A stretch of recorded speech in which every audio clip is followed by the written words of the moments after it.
ABCDEFGHI organizing.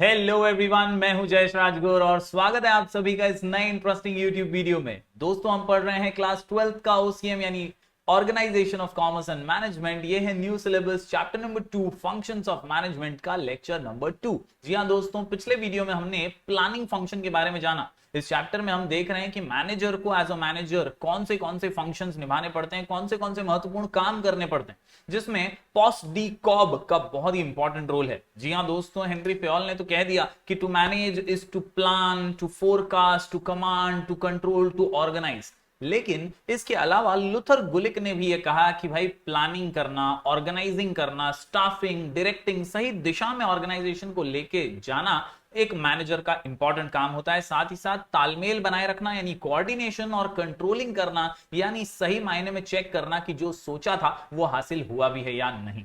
Organisation की सफलता की सीढ़ी में सबसे इंपॉर्टेंट होते हैं ये फंक्शंस जो मैनेजर निभाता है। आज हम उन्हीं फंक्शंस में से एक और महत्वपूर्ण फंक्शन सीखने जा रहे हैं, नाम है जिसका ऑर्गेनाइजिंग फंक्शन। जी हां दोस्तों, प्लानिंग हमने पिछले वीडियो में देखा। अगर आपने वीडियो नहीं देखा तो जरूर आई बटन पे क्लिक कीजिए और वहां से प्लानिंग फंक्शन को जरूर एक बार रिवाइज कर लीजिए, लिख करके आंसर की प्रैक्टिस कीजिए, क्योंकि remember to repeat, repeat to remember, तभी आप याद रख पाएंगे आंसर्स को आसानी से। और लिख करके प्रैक्टिस करेंगे तो आप बोर्ड एग्जाम में डेफिनेटली अच्छे मार्क्स स्कोर कर पाएंगे। अगर आप नए हैं तो जरूर इस चैनल को सब्सक्राइब कीजिए, बेल आइकन दबाइए, क्योंकि यहाँ आपको लगातार ऐसे इंफॉर्मेटिव वीडियोस मिलते रहेंगे। साथ ही साथ प्लेलिस्ट सेक्शन जरूर चेक कीजिएगा, वहां आपको वेरियस प्लेलिस्ट मिल जाएंगी चैप्टर वाइज, जो आपके एग्जाम के लिए बहुत मदद कर सकती हैं। चलिए बढ़ते हैं आगे दोस्तों। सबसे पहले देखते हैं मीनिंग ऑफ ऑर्गेनाइजिंग। नाम में ही है ऑर्गेनाइज करना, यानी एक मैनेजर का सबसे महत्वपूर्ण फंक्शन होता है चीजों को इकट्ठा करना। फंक्शन उसका होता है यही कि बॉस जो उसने प्लानिंग किया है पहले फंक्शन के अंदर, जो उसने गोल्स सेट किए हैं, उसके लिए उसे क्या क्या चीजें लगने वाली हैं, क्या क्या रिसोर्सेज लगने वाले हैं, मैन, मशीन या पावर, जो भी चीजें रिसोर्सेज लगने वाली हैं, उन सभी को उसे इकट्ठा करना है, उन्हीं सभी को ऑर्गेनाइज करना है। Yes, resources together such as man, money, material, machine and method, ये सारे जो चीजें हैं इनको ग्रुप करना है, इनको इकट्ठा करते हुए काम को आगे बढ़ाना ही एक मैनेजर का काम है, जिससे ऑर्गेनाइजेशन सफलता की सीढ़ियां चढ़ पाएगा। Yes, to organize them, to group them properly for achieving the objectives. In planning, the management decides what is to be done in future, whereas in organizing function it decides the ways and means to achieve what has been planned. यानी planning में तो आप क्या हासिल करना है, क्या मकसद है आपका, वो डिसाइड कर लेते हैं। ऑर्गेनाइजिंग के अंदर आप कैसे अचीव करना है उसकी तैयारी करते हैं। This function is important for execution of the plans which have been prepared by the top level management। यानी टॉप लेवल ने तो प्लानिंग कर दी, उसने आपको रास्ता बता दिया। अब ऑर्गेनाइजिंग के जरिए आप आगे का रास्ते पे चलने का काम और उसे प्लान को एग्जीक्यूट करने का काम शुरू करते हैं। दोस्तों, यहां पर डेफिनेशन की अगर बात करूं तो कुल मिलाकर के 3 डेफिनेशन हमें दिए हैं टेक्स्ट बुक के अंदर। तीनों में से कोई भी एक आप बोर्ड एग्जाम में जरूर लिख सकते हैं। सबसे पहला डेफिनेशन है मूनी एंड रियली का। Organisation is the form of every human association for the attainment of common purpose. यानी एक ऑर्गेनाइजेशन, एक संस्था वही होती है जो कॉमन पर्पस से, कॉमन मकसद से आगे बढ़ती है सफलता हासिल करने के लिए। हेरोल्ड कून्स और ओडोनल का दूसरा डेफिनेशन है, वो कहते हैं ऑर्गेनाइजेशन इन्वॉल्व्स, अंडरलाइन कीजिएगा, ग्रुपिंग ऑफ एक्टिविटीज। ये हर जगह आपको इस आंसर में याद रखना है। ग्रुपिंग ऑफ एक्टिविटी यानी ऑर्गेनाइजिंग, यानी अलग अलग चीजों को ग्रुप करना, जमा करना, इकट्ठा करना, रिसोर्सेज को, मैन, मनी, मशीन और मेथड को इकट्ठा करना, ताकि आप काम में सफलता हासिल कर सकें। Grouping of activities necessary to accomplish goals and plans, the assignment of these activities to appropriate departments, and the provision of authority, delegation and coordination is nothing but organizing। दोस्तों, थियो हेयरमैन का तीसरा डेफिनेशन भी है हमारे पास, जो कहते हैं organizing is the process of defining and grouping the activities। फिर एक बार वही बात एक बार फिर से दोहरा दी गई है, जो कून्स और ओडोनल ने भी कही, और मैंने आपको अंडरलाइन करने के लिए कह दिया है। यही लाइन बहुत इंपॉर्टेंट है और यही इसका कोर मीनिंग भी है बॉस। ऑर्गेनाइजिंग का कोर मीनिंग क्या?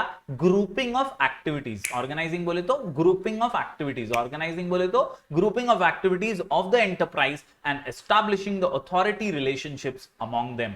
इन performing the organizing function, manager क्या करता है? तो manager defines departmentalizes and assigns activities so that they can be most effectively executed, यानी वो काम को बांटता है, सही पर्सन कौन है सही काम के लिए उसे वो काम सौंप देता है और फिर देखता है कि भाई सही से काम हो भी रहा है या नहीं। तो ऑर्गेनाइजिंग में right person at the right job याद रखिए, ग्रुपिंग ऑफ एक्टिविटीज याद रखिए, डिपार्टमेंटलाइजेस, ये कुछ शब्द हैं जो बहुत ही महत्वपूर्ण है और इसके जरिए आप कोई भी एक डेफिनेशन डेफिनेटली लिख सकते हैं। बढ़ते हैं दोस्तों आज के आंसर की ओर। तो आज का आंसर है इंपॉर्टेंस ऑफ ऑर्गेनाइजिंग, और कुल मिलाकर के 10 पॉइंट का आंसर, जैसा मैंने पिछले वीडियो में भी कहा था कि इस चैप्टर के हर आंसर में आपको 10 पॉइंट दिखाई देंगे, 10 points in every answer, importance of organising. और इन 10 पॉइंट को आसानी से समझने के लिए, लिख करके प्रैक्टिस करने के लिए और इजीली याद करने के लिए हमारा शॉर्ट कोड है ABCDEFGHI, ऑर्गेनाइजिंग। फिर एक बार दोस्तों, ABCDEFGHI, ऑर्गेनाइजिंग। जी हां, ए से एडमिनिस्ट्रेशन, बी से ब्रिंग्स स्पेशलाइजेशन, सी से clarifies authority and responsibility, C से एक और point create sense of security, D से डिफाइंस जॉब्स प्रॉपर्ली यानी सबको बता देता है क्या काम है, एस्टैब्लिशेस, ई से कोऑर्डिनेशन, और इसके अलावा एफ से फैसिलिटेट्स एडमिनिस्ट्रेशन एंड ऑपरेशन, जी से growth and diversification, H for helps in optimum use of resources. मैंने पहले भी कहा था ये पॉइंट हर आंसर में आने वाला है, optimum use of resources, underline कर लीजिए, स्टार मार्क कर लीजिए, हर आंसर में ये पॉइंट मिलेगा आपको, बहुत ही फेमस पॉइंट है ये, helps in optimum use of resources. और आखिर में आई से innovation. Once again I repeat, question का नाम है इंपॉर्टेंस ऑफ ऑर्गेनाइजिंग और आंसर का नाम ABCDEFGHI, ऑर्गेनाइजिंग। चलिए हर पॉइंट को बारीकी से समझ लेते हैं। तो दोस्तों सबसे पहला पॉइंट है हमारे सामने, helps for effective, A for administration, यानी अच्छा एडमिन वर्क, अच्छा ऑफिस वर्क, अच्छे से एडमिनिस्ट्रेशन संभालने में हमारे को ऑर्गेनाइजिंग ही हेल्प करता है। This function determines different positions, departments, activities and the roles are clearly structured. सगळ्यांना माहित आहे की कोणाला काय काम करायचं आहे। ऑर्गेनाइजेशन के अंदर सबको पता होना चाहिए कि उसका पर्टिकुलर रोल क्या है, उसका पर्टिकुलर काम क्या है। The utmost care is taken while placing, underline कीजिए, right person in right job, right person in right job, right person in right job. सबसे इंपॉर्टेंट है कि सही व्यक्ति को सही काम दिया जाए।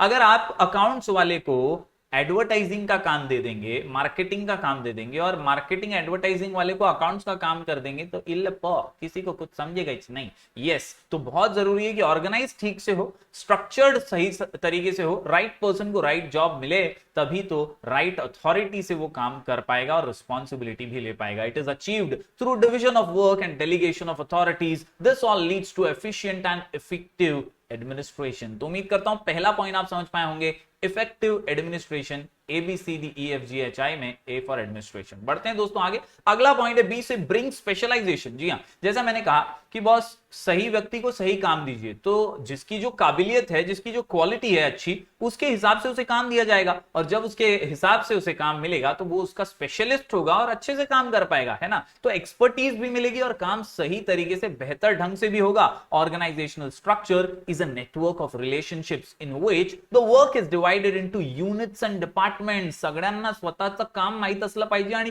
चांगल्याने ते केलं पाहिजे। This division of work helps in bringing specialization in various activities of organization.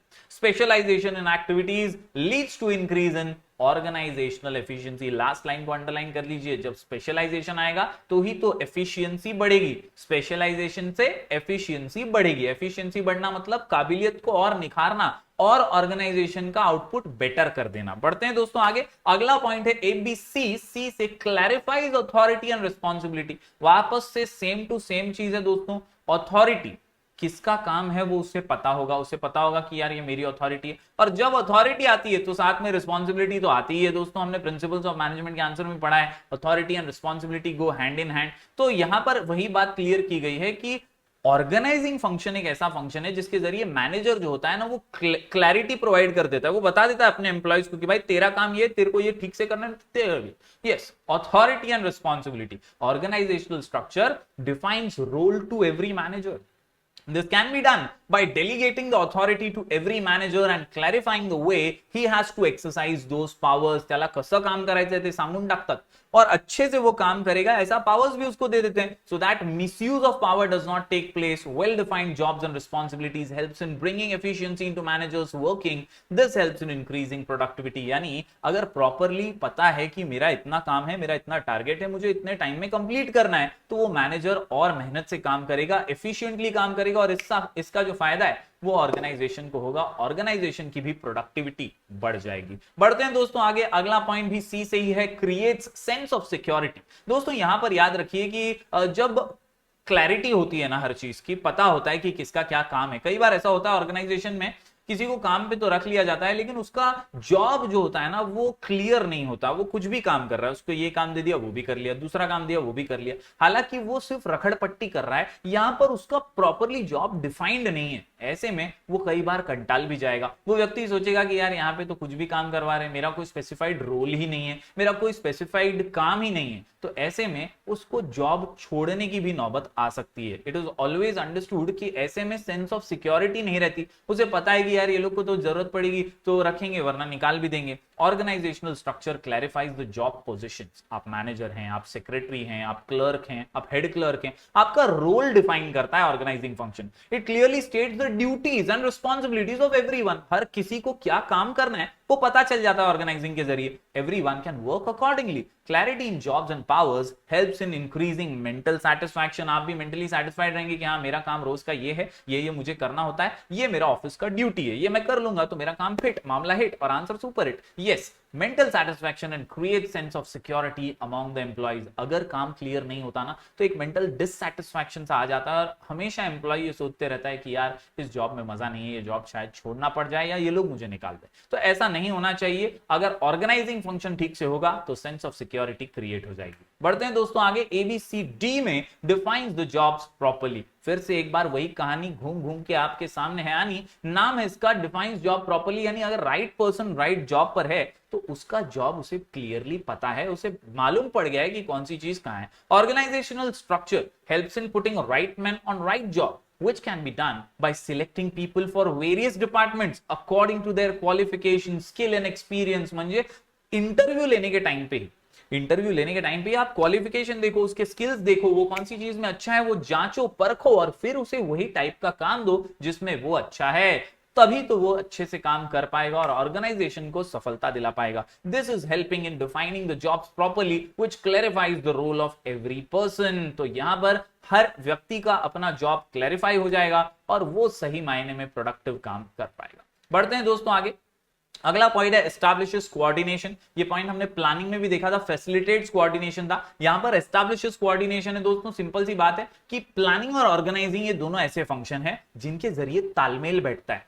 Departments के बीच में कोऑर्डिनेशन आता है और इसी कोऑर्डिनेशन इसी तालमेल की वजह से डिपार्टमेंट में कंफ्यूजन नहीं होता, अच्छा हेल्दी एनवायरनमेंट होता है, हर डिपार्टमेंट को पता होता है कि कौन सा डिपार्टमेंट क्या काम कर रहा है, कोई कंफ्यूजन कोई लैक ऑफ कम्युनिकेशन नहीं होता है। This function helps in establishing coordination among different departments of organisation. It creates clear-cut relationships among positions and ensures mutual cooperation among individuals। दोस्तों इसी से तो एक healthy working environment बनेगा, कोई किसी के ईगो क्लैशेस नहीं करेगा, कोई जेलसी नहीं होगी, एक दूसरे को हेल्प करते हुए अच्छे से तालमेल बिठाकर यानी कोऑर्डिनेशन करके काम करेंगे। कोऑर्डिनेशन और synchronisation between all departments and different level of managers is important for smooth functioning of organisational activities. तो उम्मीद करता हूं दोस्तों ई से एस्टैब्लिशेस कोऑर्डिनेशन आप समझ पाए होंगे। हम पढ़ रहे हैं दोस्तों importance of organising function ABCDEFGHI organising. बढ़ते हैं आगे, F से फैसिलिटेट्स एडमिनिस्ट्रेशन एंड ऑपरेशन। जी हां, शुरुआत में भी हमने पढ़ा A से एडमिनिस्ट्रेशन, उसी प्रकार ऑपरेशनल एक्टिविटीज एग्जीक्यूशन करने का जो एक्चुअल काम होता है ना वो फैसिलिटेट करता है organizing process leads to identifying and to group activities. अपन ने मीनिंग में डेफिनेशन में पढ़ा था, अंडरलाइन कर लीजिए फिर से। ग्रुप एक्टिविटीज यानी चीजों को जमा करना, मैन मशीन मेथड ये सभी जो चीजें हैं इनको इकट्ठा करना, ग्रुप करना एक्टिविटीज को और फिर काम को आगे बढ़ाना। Grouping and assigning the activities is the task of administration whereas processing according to its operational activity is very important. Thus organizing facilitates administration as well as operation of the organization। यानी organising function ही तो मदद करता है। Manager का ये जो काम है ना, यही तो हेल्प करता है सही मायने में ऑपरेशनल ऑर्गेनाइजेशन के जो है सक्सेसफुल बनाने में। बढ़ते हैं दोस्तों आगे। अगला पॉइंट है helpful for growth and diversification. हर ऑर्गेनाइजेशन का सपना होता है कि तरक्की हो। हर ऑर्गेनाइजेशन प्रॉफिट कमाना चाहता है और उस प्रॉफिट से एक्सपांशन करना चाहता है, अपनी ब्रांचेस खोलना चाहता है, नई नई दुकानें खोलना चाहता है। हर ऑर्गेनाइजेशन जो होता है वो चाहता है डाइवर्सिफिकेशन हो, ग्रोथ हो, डेवलपमेंट हो, ज्यादा मुनाफा हो। और अगर वो सही प्लानिंग करेगा, सही ऑर्गेनाइजिंग करेगा, सारे फंक्शन सही से निभाएगा, तो डेफिनेटली ग्रोथ और डाइवर्सिफिकेशन होता रहेगा। The growth of every organisation depends on its smooth and efficient functioning, clearly defined roles and responsibilities, coordination among all levels of management, personnel, and use of appropriate controlling techniques bring efficiency at work, place and organization grows well। तो दोस्तों tension लेने की बात नहीं है, own words में भी आप चीजें लिख सकते हैं, सिर्फ कॉन्सेप्ट को जरूर समझ लीजिए और आंसर की शॉर्ट कोड के साथ है ना लिख के प्रैक्टिस कीजिए, आपका बेड़ा पार हो जाएगा। आप आसानी से ओन वर्ड्स में आंसर लिख पाएंगे। सिर्फ आपको ये पॉइंट क्या समझा रहा है, ग्रोथ एंड डाइवर्सिफिकेशन तभी होगा जब सारे फंक्शंस अच्छे से निभाए जाएंगे, और ये भी तो एक फंक्शन है ऑर्गेनाइजिंग फंक्शन। तो ये फंक्शन अगर ठीक से होगा, ग्रुपिंग ऑफ एक्टिविटीज ठीक से होगी, राइट पर्सन राइट जॉब पे अगर रहेगा, तो डेफिनेटली ऑर्गेनाइजेशन का ग्रोथ और डाइवर्सिफिकेशन हो पाएगा। बढ़ते हैं दोस्तों अगले पॉइंट की ओर। अगला पॉइंट सबसे फेमस पॉइंट है, स्टार मार्क कर लीजिए, हर आंसर में ये पॉइंट मैं पढ़ाने वाला हूं। पॉइंट का नाम है ऑप्टिमम यूटिलाइजेशन ऑफ रिसोर्सेज। जब भी ये पॉइंट आए तो याद रखिए, रिसोर्सेज को वेस्ट नहीं देंगे, वेस्ट वेस्ट वेस्ट, जी हां, रिसोर्सेज को वेस्ट होने नहीं देना है, उनका ऑप्टिमम यानी पूरा इस्तेमाल करना है, पूरा यूज करना है विदाउट वेस्टेज। जो भी वेस्टेज हो रही है उसको रिड्यूस होने की करने की कोशिश करना है। This function provides different jobs to different employ according to the job specification. Due to this specialization of work becomes possible. This right workforce utilizes other resources at its optimum level. यानी अगर हमने right person को right job पे रखा है तो उसको पता है कैसे काम करना है, उसको वो स्पेशलिस्ट है उस काम का, तो वो रिसोर्सेज को वेस्ट नहीं होने देगा, नहीं करेगा। यस, उसके ऑप्टिमम लेवल का यूज करेगा so that desired results are achieved within definite और डिफाइंड पीरियड। तो उम्मीद करता हूं ऑप्टिमम यूज ऑफ रिसोर्सेज में आप याद रखेंगे, रिड्यूसिंग वेस्टेज ऑफ रिसोर्सेज। बढ़ते हैं आगे दोस्तों, आखिरी पॉइंट, आई से इनोवेशन। नए नए आइडियाज को बढ़ावा देना मैनेजर का काम होता है। ये फंक्शंस जो हैं ये मैनेजर का ही काम है, और यहां हमें यही समझाया जा रहा है कि मैनेजर जो होता है ना, वो ऑर्गेनाइजिंग फंक्शन के जरिए एक स्कोप प्रोवाइड करता है इनोवेशन के, नए आइडियाज के, क्रिएटिव थिंकिंग के। Organizing function clears the roles and activities to be performed. Employees can work by using their new ideas. This provides enough space to the manager to develop talent and flourish the knowledge। यानी discussion के जरिए, बातचीत के जरिए, एक मुद्दे के discussion के जरिए आप नए आइडियाज को, नए टैलेंट को फ्लरिश होने में, नॉलेज हासिल करने में बहुत मदद कर सकते हैं। The scope for innovation into adopting new changes in methods of work is possible only through a set of organizational structure. यानी सब चीजें अपने टाइम पर हो रही हैं, परफेक्टली हो रही हैं, और सब चीजों का डिवीजन प्रॉपरली है ना, वर्क का डिवीजन प्रॉपरली है, right person at right job है, तो डेफिनेटली इनोवेटिव आइडियाज को बढ़ावा मिलेगा। तो उम्मीद करता हूं दोस्तों ये 10 पॉइंट का आंसर आप समझ पाए होंगे। ABCDEFGHI ऑर्गेनाइजिंग, ए से एडमिनिस्ट्रेशन, बी से ब्रिंग स्पेशलाइजेशन, सी से 2 points clarifies authority and responsibility, C से क्रिएट्स सेंस ऑफ सिक्योरिटी, इसके अलावा डी से डिफाइंस जॉब प्रॉपर्ली, ई से एस्टैब्लिशेस कोऑर्डिनेशन, एफ से फैसिलिटेट्स एडमिनिस्ट्रेशन एंड ऑपरेशन, जी से दोस्तों ग्रोथ एंड डाइवर्सिफिकेशन, एच से helps in optimum use of resources, और आई से इनोवेशन। जरूर आंसर की लिख करके प्रैक्टिस कीजिएगा, वीडियो को जरूर लाइक कीजिएगा, अपना प्यार बरकरार रखिएगा और ज्यादा से ज्यादा स्टूडेंट्स तक इसे पहुंचाइएगा। कोई भी डाउट हो तो मैं आपको इंस्टाग्राम पे मिल जाऊंगा, आईडी है Rajguru Jayashvi. You can also join our Telegram channel Sky Education official for notes. आप हमारा ऐप प्ले स्टोर से डाउनलोड कर सकते हैं, नाम है स्काई एजुकेशन। यहाँ पर हम रेगुलर एजुकेशनल अपडेट्स डालते रहते हैं। तो दोस्तों मिलेंगे फिर एक बार कुछ और नए वीडियोस के साथ, तब तक के लिए do like, share and subscribe.